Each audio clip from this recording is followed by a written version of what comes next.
El mar estaba negro, como si toda la luz hubiera sido devorada por la tormenta. Las olas se levantaban como paredes líquidas, golpeando el casco del Santa Aurora con una fuerza que hacía crujir el acero.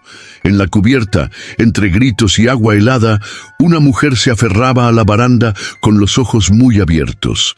Era Isabela Montoro, la esposa del presidente de España. No había fotógrafos, no había discursos, solo el rugido del viento y la certeza de que cada segundo podía ser el último. La tripulación gritaba órdenes que se perdían entre los truenos. El barco, un lujoso yate presidencial, se inclinaba peligrosamente. Y entonces, el golpe final, una ola monstruosa, tan alta como un edificio, cayó sobre ellos. Isabela sintió el agua arrancarla del suelo, sumergiéndola en un abismo de espuma y sal. No hubo tiempo para pensar. Cuando logró salir a la superficie, el barco ya no estaba. Solo restos flotando, gritos lejanos y una oscuridad infinita que la rodeaba. Fue entonces cuando lo vio, una aleta cortando el agua, moviéndose en círculos a pocos metros de ella. El frío no venía solo del océano. Cada brazada que daba parecía atraer más sombras bajo las olas, y no tenía salvavidas, ni un plan, solo el instinto de no morir. Durante 9 días, el mar sería su cárcel y sus verdugos, y los tiburones, sus silenciosos guardianes. Lo que Isabela vivió en ese tiempo no estaba destinado a ser contado, pero ella sobrevivió. Y ahora está lista para decirlo todo. No todos los naufragios ocurren en barcos de pescadores o cargueros olvidados en puertos remotos. Algunos suceden bajo los flashes de la política y el poder. Y aún así, el océano no distingue títulos ni apellidos. Isabela Montoro, esposa del presidente de España, partió en un viaje que debía ser breve y diplomático. Regresó 9 días después, irreconocible. En el mar, los minutos se convierten en horas y las horas en tormentos. Lo que Isabela enfrentó en esas 216 horas a la deriva no es una simple historia de supervivencia. Es un descenso a los límites de la resistencia humana. Tiburones que acechaban día y noche, heridas abiertas expuestas al agua salada y un sol implacable que quemaba la piel como fuego líquido. Hoy vamos a recorrer con detalle cada instante de esos 9 días. No habrá filtros, ni versiones oficiales, ni discursos de prensa. Solo la verdad cruda, tal como ella la recuerda, y como el mar la marcó para siempre. Antes de comenzar, suscríbete a este canal, deja tu me gusta y activa la campana para no perderte ninguna de estas historias reales que parecen imposibles. Y escribe en los comentarios desde qué país y ciudad nos estás viendo. Tu voz es parte de esta comunidad que rescata las historias que el tiempo intenta enterrar. Prepárate. Lo que escucharás a continuación no es para los débiles de corazón. Capítulo 1. La ola que se tragó el cielo. El parte meteorológico había cambiado a última hora, pero nadie quiso cancelar. El capitán del Santa Aurora aseguró que podían bordear el frente frío sin riesgos. Isabela Montoro, envuelta en un impermeable demasiado nuevo para oler a mar, miró el horizonte como si fuese una pared negra, relámpagos finos, verticales, cosiendo el cielo. El protocolo decía cena a bordo con autoridades locales al amanecer. El océano respondió con un rugido. El primer golpe serio llegó a las 02:17. Una ola oblicua levantó la proa y la dejó caer con un estruendo que apagó la conversación del puente. Los vasos tintinearon, una bandeja resbaló y los marineros se miraron sin bromas. El capitán ordenó reducir máquina y virar 2 puntos a babor. El viento más rápido cambió de registro, dejó de ser viento y se volvió cuchillo. Isabela descendió a cubierta contra la recomendación del jefe de seguridad. Quería ver, no delegar el miedo. La lluvia era horizontal, una lluvia que dolía. Sujetó la baranda con ambas manos y contó los segundos entre relámpago y trueno. 3, 2, 1, nada. El trueno ya no llegaba porque el ruido del mar lo tapaba todo. Los marineros tendieron cabos. Aseguraron defensas, cerraron escotillas. Un guardacostas en la radio gritaba coordenadas cortadas por estática. Tormenta de rotación. Mantengan rumbo. No arriesguen cubierta. La brújula del repetidor osciló como una pupila borracha. El Santa Aurora comenzó a cabecear fuera de patrón, más pesado a estribor, como si algo invisible tirara del casco hacia abajo. La ola no se vio venir. Cambió la noche. Un lomo oscuro se erguió delante del barco y lo cubrió todo. Una pared viva con cresta fosforescente. El capitán gritó, ¡aguanten! Y el casco subió como un ascensor sin cables. Por un instante, Isabela vio Madrid en su memoria. Los balcones, la plaza vacía. El instante se partió. La ola cayó. El mundo se quebró por la mitad. La baranda le salvó las costillas y casi le arrancó los brazos. Agua helada, sal, gasóleo. El barco se escoró hasta que el suelo fue pared. Un contenedor de provisiones golpeó la cubierta y desapareció por la borda. La luz de emergencia parpadeó en rojo. ¡Chalecos! ¡Cierro sala de máquinas! Oyó a alguien lejano, como dentro de un túnel. Un golpe seco, metálico, anunció que la puerta estanca no había cerrado a tiempo. Isabela patinó, chocó con una escotilla y sintió el hombro estallar. Una mano enguantada la sujetó por el antebrazo y la empujó hacia una caja naranja. Balsa salvavidas. ¡Aquí, señora! El marinero no llegó a terminar. La siguiente ola barrió la cubierta con la violencia de una demolición. Isabela voló literal, y el aire le arrancó un grito que nadie oyó. El mar la tragó sin ceremonia. El agua era plomo líquido. Abrió los ojos y no vio nada. Negro sobre negro. Pateó, subió. La chaqueta pesaba el doble. Emergió entre espumas y madera rota, tragando sal, tosiendo. Isabela creyó oír. Giró sobre sí misma mareada y vio una bengala verde dibujar un arco tímido antes de apagarse. Donde estaba el Santa Aurora solo quedaban sombras desordenadas, una antena torcida, un bote semidesinflado, una lona que se alejaba como un animal herido. Se aferró a un panel de fibra que flotaba a su lado, las uñas clavadas como garras. El frío era un mordisco profundo que le alcanzaba la médula. Entonces, el corte a 15 metros, una aleta, fina, precisa, cortando la superficie sin prisa, luego otra más pequeña. Isabela tragó aire como si fuese oxígeno puro y pegó el pecho al panel. No patees, no salpiques, no sangres. La mente, entrenada para agendas y discursos, aprendía otra gramática en segundos, la de no llamar la atención de lo que escucha bajo el agua. El cielo se desgarró con un relámpago y por un segundo el mar fue blanco. Vio restos del yate girando, un chaleco sin dueño, una mano, una boya, una mano que desapareció al instante. La tormenta seguía, pero el viento viró lo justo para empujarla mar adentro. Isabela apretó la mandíbula hasta sentir los dientes crujir. No había guardia, ni escolta, ni tierra. Solo un panel de fibra, un océano hambriento y una certeza. Si sobrevivía los próximos 10 minutos, quizá vería el amanecer. Y si veía el amanecer, empezaría a contar días. 9 eternidades. Y bajo ella, círculos lentos, pacientes, de tiburones que no olvidan. Capítulo 2. El primer amanecer. El cielo no amaneció. Se aclaró apenas lo suficiente para revelar un mar gris y pesado, como si el mundo hubiera perdido el color. Isabela no sabía cuánto tiempo había pasado desde que el Santa Aurora se hundió. Sus brazos estaban entumecidos y las uñas incrustadas en el panel de fibra que la mantenía a flote. Cada vez que el oleaje la levantaba, buscaba con la mirada un punto fijo, pero no había horizonte, solo agua infinita. La tormenta había cedido, pero en el mar la calma es engañosa. El oleaje se volvió lento, como un animal exhausto que aún conserva fuerzas para morder. Isabela sintió una punzada en el hombro derecho. La articulación estaba inflamada y cada movimiento era un disparo de dolor. Intentó mover los dedos de los pies y comprobó que podía. Aún así, el frío estaba ganando. A media mañana, un brillo la hizo girar la cabeza. Algo metálico flotaba a pocos metros. Se impulsó con cuidado, temiendo que el movimiento brusco atrajera lo que sabía que estaba cerca.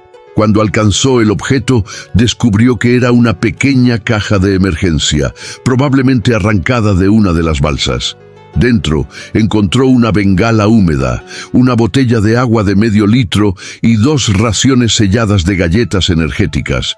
Guardó todo contra su pecho, como si fuese un tesoro. El agua era vida, pero también decisión. Beber demasiado podría enfermarla, beber poco, matarla. Partió una de las galletas en trozos minúsculos y dejó que se deshiciera en su boca. El sabor era arenoso, metálico. A su alrededor, el mar parecía inmóvil, hasta que una sombra pasó bajo ella. La primera vez pensó que era su imaginación. La segunda, ya no. Era una silueta alargada que se deslizaba despacio, casi con pereza. Luego otra y otra más. Tiburones. No eran ataques directos, sino vigilias. Ella estaba en su territorio y lo sabían. Cada brazada que daba, cada movimiento, era evaluado por esas sombras. El sol subió y con él, el calor. La piel de Isabela comenzó a arder bajo la ropa empapada. El agua reflejaba la luz como cuchillas y la sal empezaba a abrir heridas invisibles.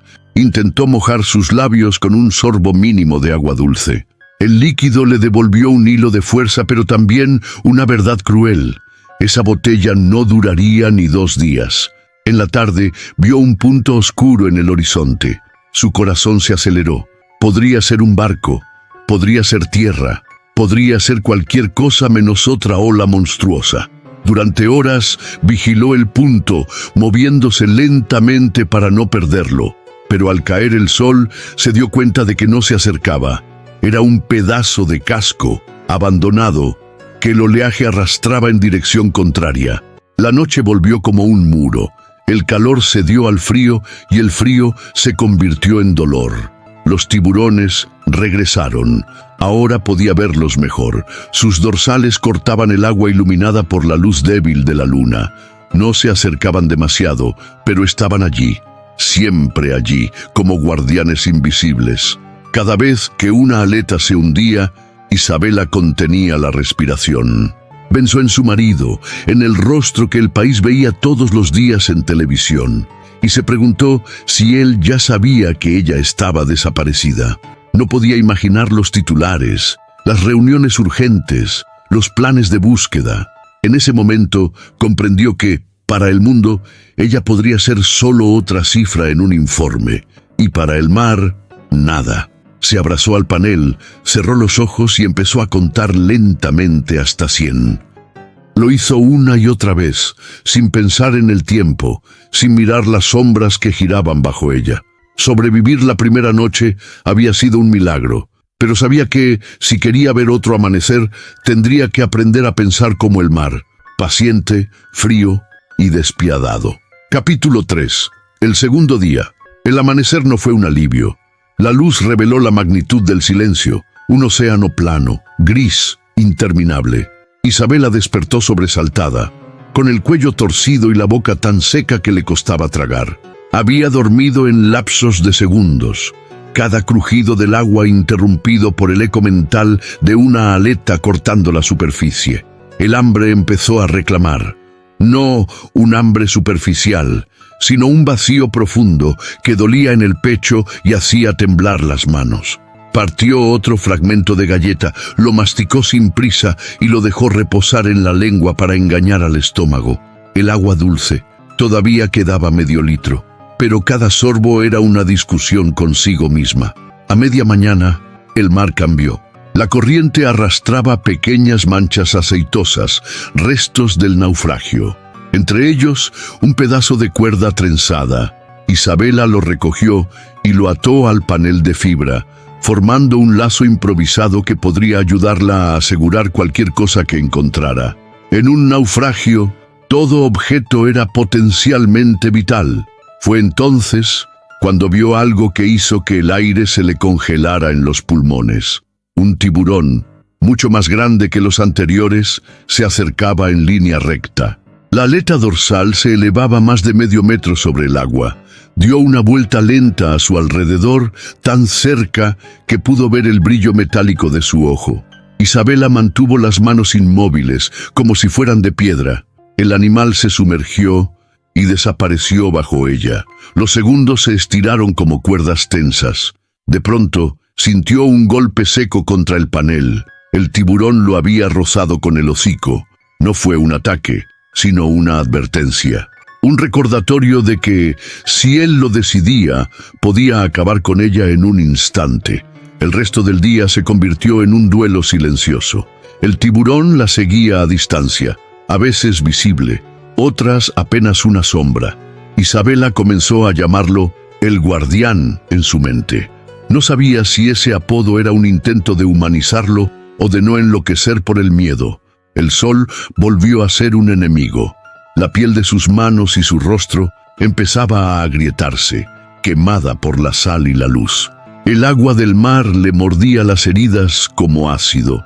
Imaginó el estado de su cuerpo al final de esos 9 días y tuvo que apartar la imagen para no rendirse allí mismo. Por la tarde, un grupo de aves marinas apareció en el cielo. Isabela levantó la vista sintiendo un chispazo de esperanza. Las aves significaban tierra o barcos. Sin embargo, pronto entendió que la realidad era cruel. Las aves giraban en círculos sobre una mancha oscura en el agua. Restos, cadáveres. El viento cambió y el olor a sal se mezcló con un hedor dulce y pesado. Cuando la noche llegó, el mar se volvió aún más inquietante. La luna iluminaba el agua con un resplandor plateado y el guardián seguía allí, una sombra negra que atravesaba la luz como una herida.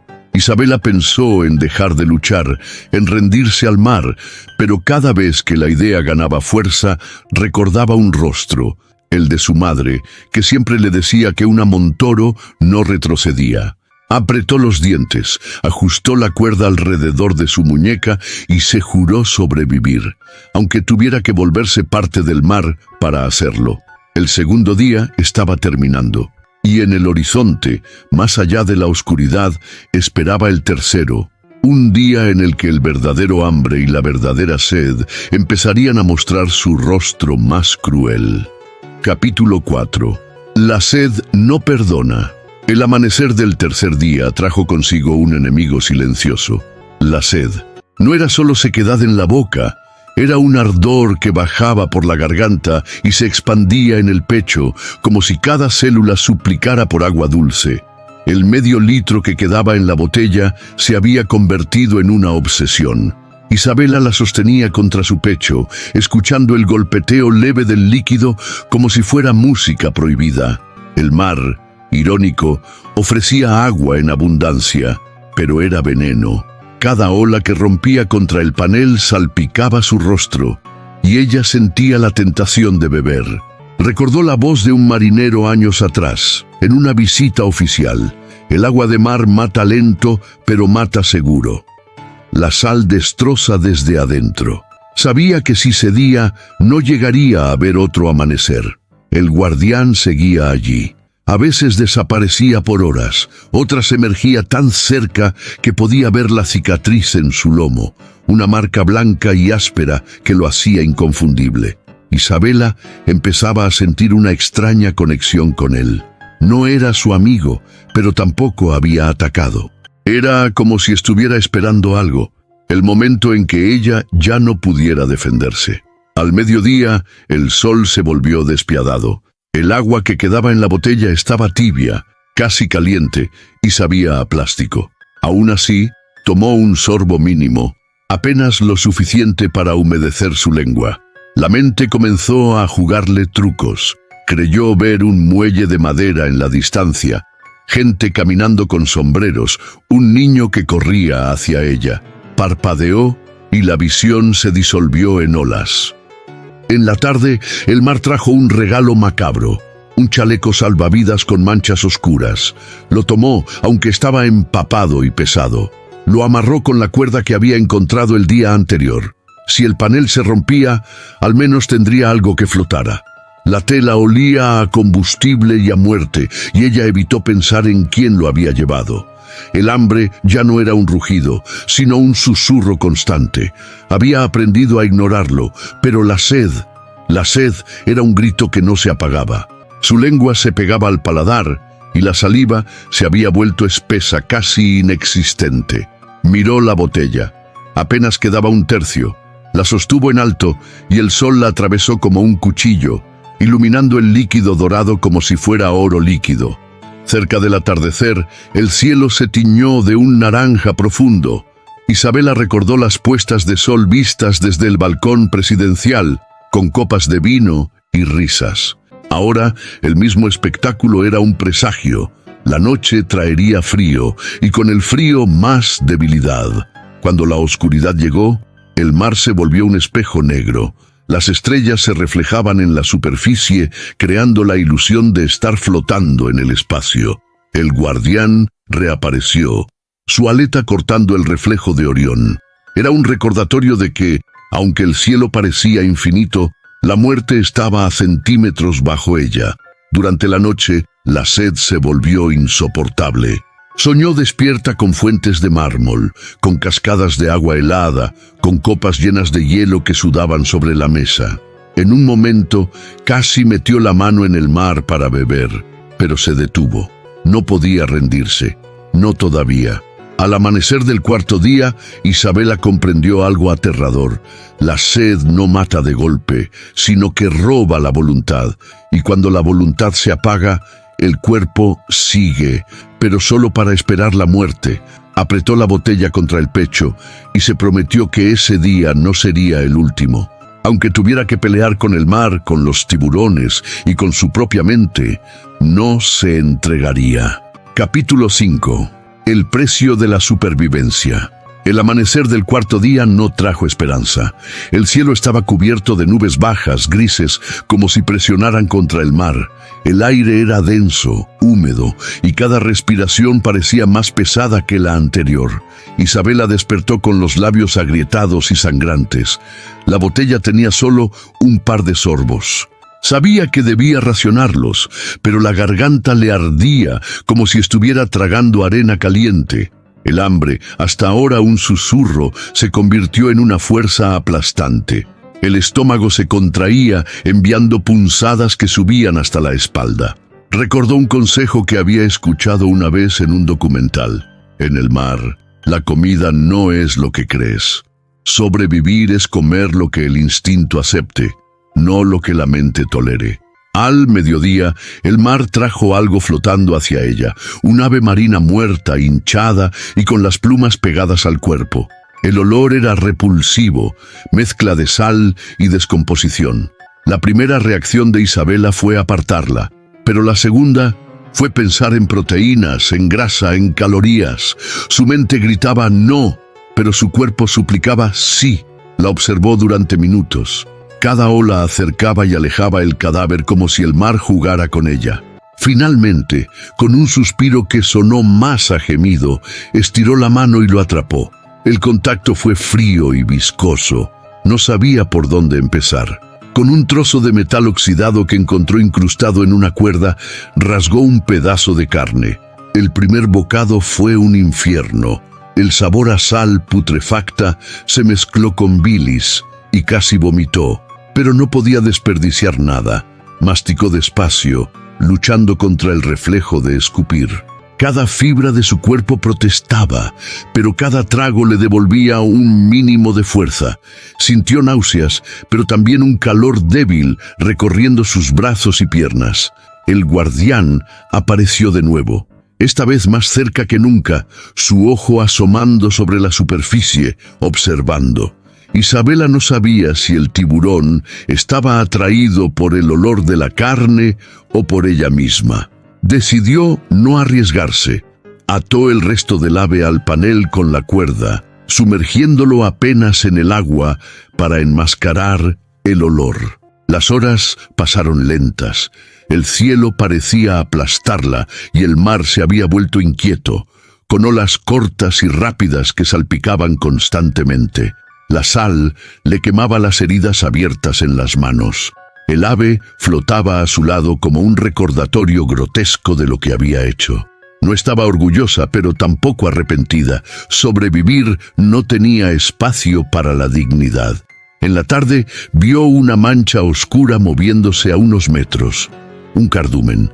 La tentación fue enorme. Si lograba atrapar uno, tendría comida fresca. Usó la cuerda para improvisar un lazo, esperando que algún pez quedara atrapado. El mar, sin embargo, no le dio ese regalo. El cardumen pasó rápido, como un espejismo vivo. Cuando cayó la noche, Isabela estaba agotada. El hambre se había calmado por unas horas, pero la sed seguía siendo un tormento constante. El mar estaba tranquilo y el guardián desapareció. Por primera vez en días, el silencio absoluto la envolvió. No era paz, era la calma de un depredador antes de atacar. Mientras se abrazaba al panel, comprendió que el precio de la supervivencia no era solo físico. El mar la estaba despojando de todo lo que había sido: esposa, figura pública, mujer elegante. Allí, en medio de la nada, ya no era nada de eso. Era solo carne que luchaba por seguir siendo carne. Y para llegar al día siguiente, tendría que estar dispuesta a pagar precios aún más altos. Capítulo 6. La tormenta regresa. El amanecer del quinto día no trajo luz suave, sino un cielo inquieto. Las nubes se acumulaban en capas densas, negras y cargadas. El viento soplaba con fuerza, levantando pequeñas crestas de espuma en las olas. Isabela sintió un escalofrío que no tenía nada que ver con el frío.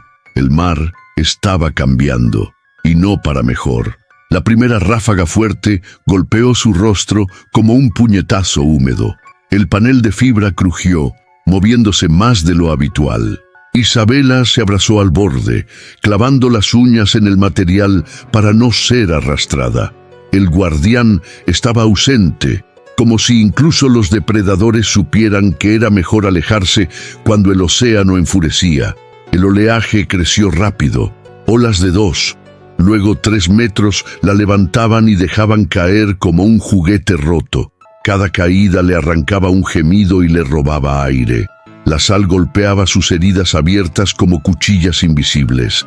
En un momento, una ola la cubrió por completo y tragó agua salada antes de poder recuperar el aliento. Tosió con fuerza, sintiendo que los pulmones le ardían.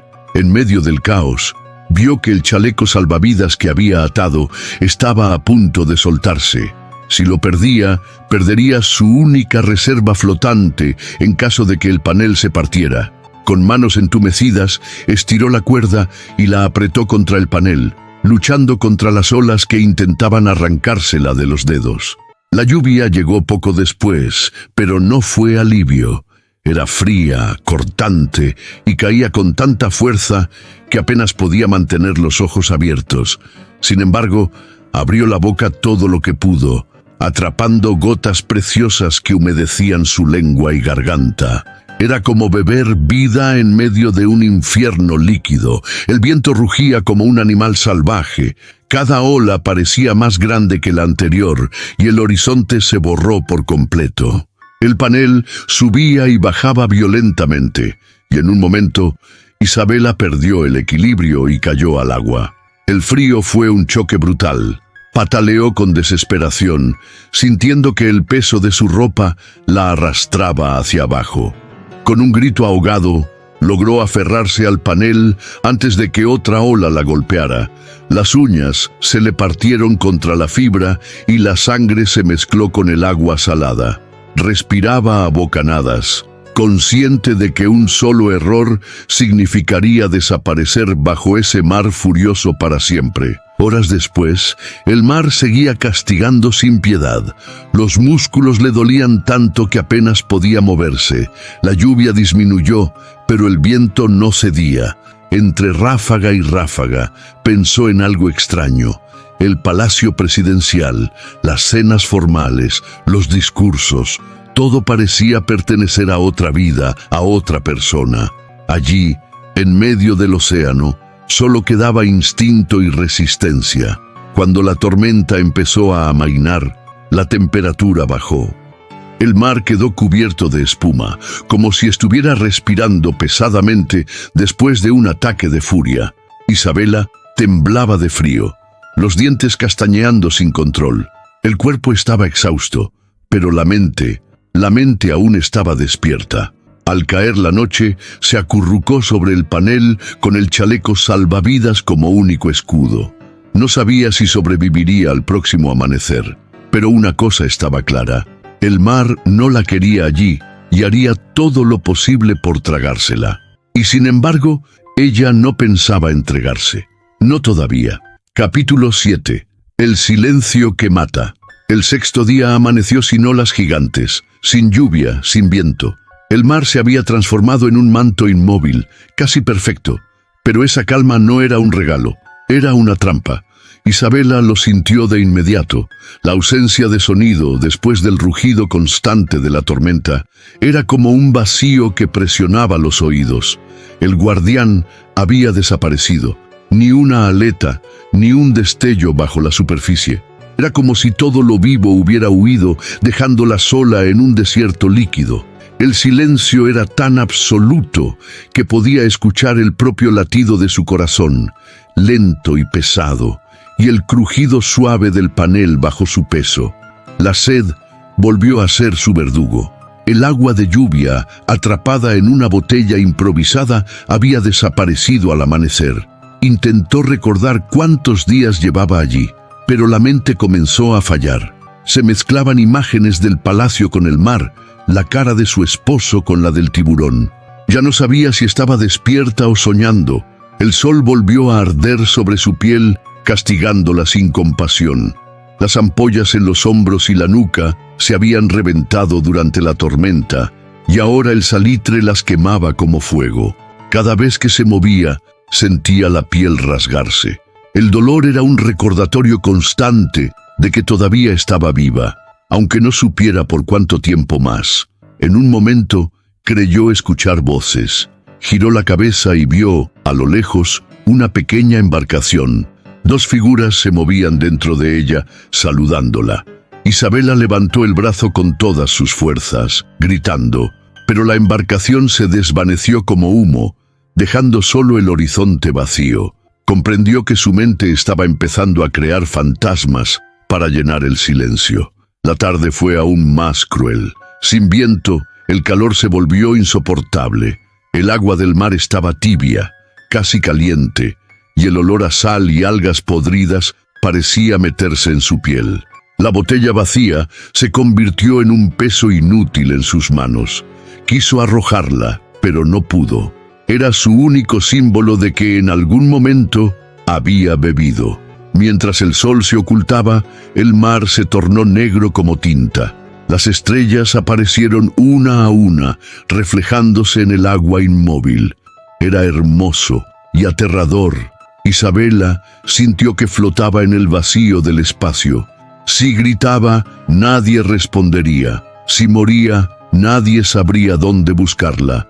En medio de esa oscuridad, algo no era el guardián panel. Era un movimiento más rápido, más brusco. El agua vibró y un golpe seco contra la parte inferior casi la hizo caer. Se aferró con fuerza, los ojos buscando cualquier señal, pero no vio nada. El mar volvió a quedar inmóvil, como si nada hubiera ocurrido. La noche avanzó lentamente. El silencio era tan denso que escuchaba su propia respiración acelerarse. A veces, ese silencio parecía romperse con un leve chapoteo lejano, pero siempre que miraba, no había nada. No sabía si era real o si su mente ya estaba inventando sonidos para no enloquecer. Al amanecer del séptimo día, Isabela entendió que la calma podía ser más letal que la tormenta.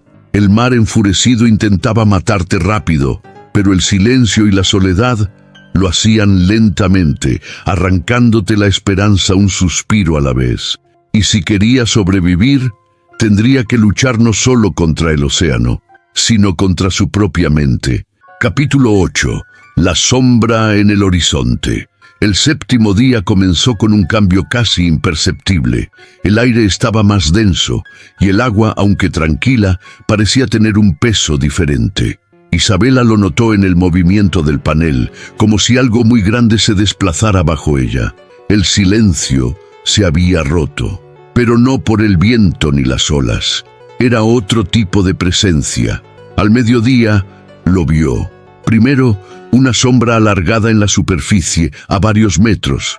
Luego, una silueta oscura que emergió lentamente, un bote pequeño sin motor a la deriva. La madera estaba hinchada por la humedad y había marcas profundas en el casco, como si algo lo hubiera golpeado repetidas veces. Con el corazón acelerado, Isabela gritó. Su voz se quebró, ronca, más parecida a un gruñido que a un llamado. El bote no respondió. Se acercó con lentitud, movido solo por la corriente. Cuando estuvo lo suficientemente cerca, notó que estaba vacío, o casi. Había algo en el interior, envuelto en una lona oscura. La corriente llevó el bote hasta su panel. Con manos temblorosas, Isabela se aferró al borde y trató de subir. La madera estaba resbaladiza y cubierta de algas. Finalmente, logró asomar la cabeza dentro. La lona estaba empapada y un olor penetrante, mezcla de sal, moho y algo más. Metálico, le golpeó la nariz. Con cuidado tiró de la lona. Dentro había un cuerpo. El rostro estaba cubierto por un vendaje improvisado, pero la piel de las manos mostraba un tono gris azulado, hinchado por días en el agua. No sabía si había muerto ahogado, de hambre o de algo peor. Lo único claro era que aquel bote había sido escenario de otra historia de supervivencia, que no terminó bien. Junto al cuerpo había una botella de plástico medio llena. El agua en su interior estaba turbia, pero para Isabela era oro líquido. Sin pensarlo, la bebió en tragos rápidos, ignorando el sabor rancio. El alivio fue inmediato, aunque breve. Revisó el resto del bote y encontró una pequeña bolsa impermeable. Dentro había una navaja oxidada, un mechero sin combustible y un trozo de cuerda. Objetos mínimos, pero que podían significar la diferencia entre vivir y morir.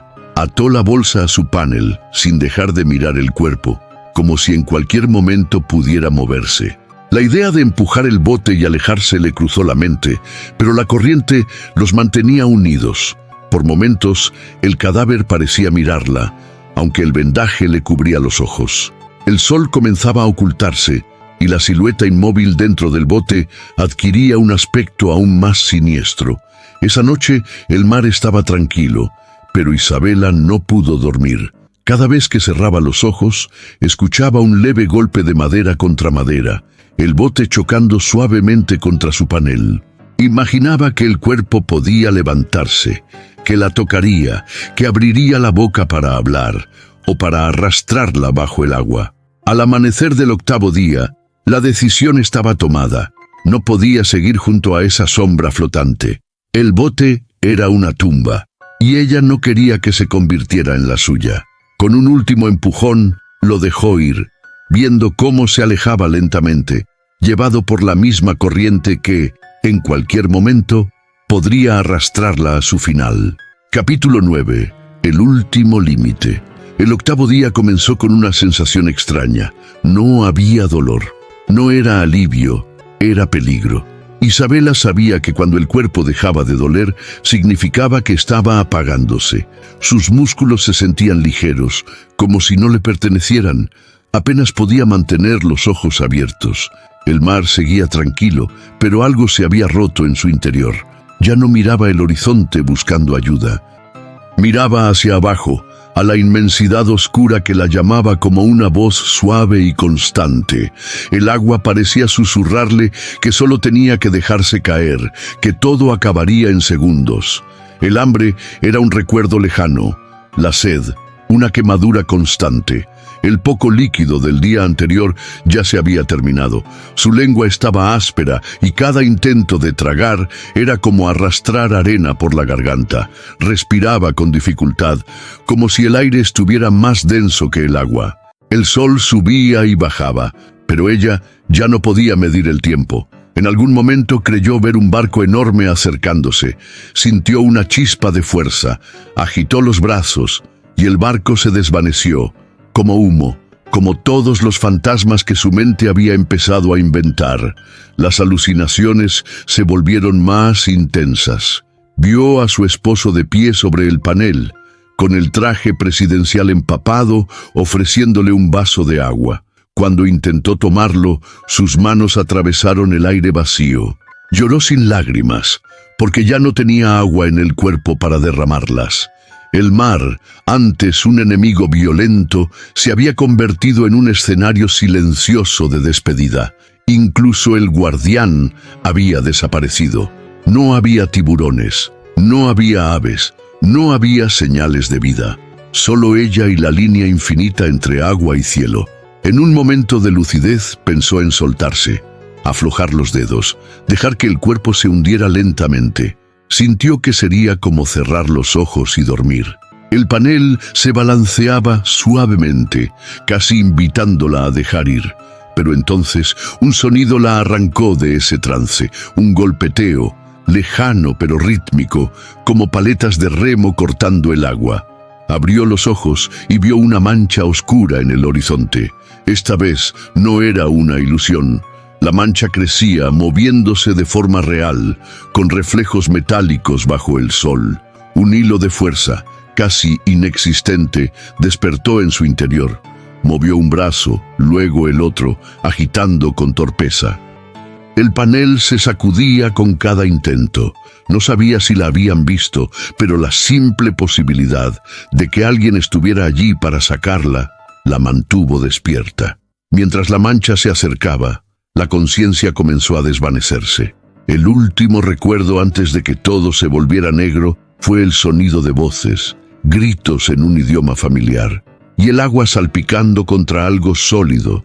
No sabía si era rescate o el último engaño de su mente. Capítulo 10. La voz del mar. Cuando abrió los ojos, el cielo ya no era un manto interminable. Estaba fragmentado por una estructura metálica sobre su cabeza. Las paredes vibraban y un rugido constante llenaba el aire. Motores. Estaba en un barco y estaba viva. Un rostro borroso apareció frente a ella. Un hombre con barba espesa y manos curtidas por el sol le ofrecía un termo. Bebió, y el agua fría le devolvió un dolor agudo en la garganta, como si miles de agujas rasgaran su interior. Tosió, pero siguió bebiendo, incapaz de soltar aquel milagro líquido. La cubrieron con una manta térmica y comenzaron a revisar su cuerpo. Tenía quemaduras graves por el sol, laceraciones profundas en los brazos y piernas, y signos evidentes de deshidratación extrema. Uno de los rescatistas dijo algo en voz baja. Si la hubieran encontrado unas horas más tarde, no habría sobrevivido.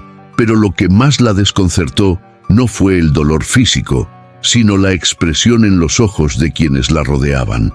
Era una mezcla de alivio y temor, como si no supieran si celebrar o prepararse para escuchar algo que no querían oír. En la enfermería del barco, un médico le preguntó qué había pasado.